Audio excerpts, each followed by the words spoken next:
তো গাইস আজকে বানাতে চলছে মেয়োনিজ। তো মেয়োনিজের জন্য আজকে সিদ্ধ ডিম দিয়ে মেয়োনিজ বানাবো, কারণ মেয়োনিজ কাঁচা ডিম দিয়ে বানাই, তো কাঁচা ডিম দেওয়া হয় আবার হয় না, তো সিদ্ধ ডিম দিয়ে বানাচ্ছি। তো এই মেয়োনিজের সাথে যে আবার বোমরিচ দিচ্ছি, কাঁচামরিচ না দিয়ে বোমরিচ দিয়েছি, অনেক ঝাল, তো অর্ধেক দিয়েছি, অর্ধেকের অর্ধেক, 4 ভাগের 1 ভাগ। ব্লেন্ডার রেডি হয়ে গেছে, এখন এখানে সব উপকরণ ঢেলে দেবো।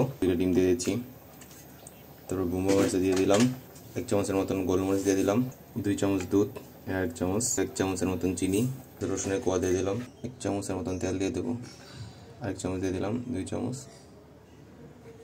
ব্লেন্ডার করে নেব।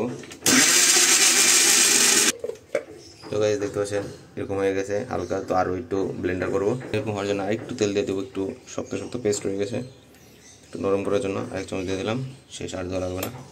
তো গাইস আমরা লবণ দিতে ভুলে গেছিলাম, তো একটু বিট লবণ আর একটু লবণ দিয়ে দিবেন পরিমাণ মতন। দেখতে পাচ্ছেন আমাদের মেয়োনিজ হয়ে গেছে। তো আমাদের মেয়োনিজ রেডি হয়ে গেছে। তো এটা টেস্ট করে দেখেছি, অনেক ভালোই স্বাদ হয়েছে, একটু ঝাল বেশি হয়েছে বোমরিচের জন্য, আর মিঠাও হয়েছে। তো আপনারা এরকম বানিয়ে নিতে পারবেন সুস্বাদু মেয়োনিজ, এরকম একটা ডিবার মধ্যে করে নেবেন, ফ্রিজে রেখে রেখে খেতে পারবেন।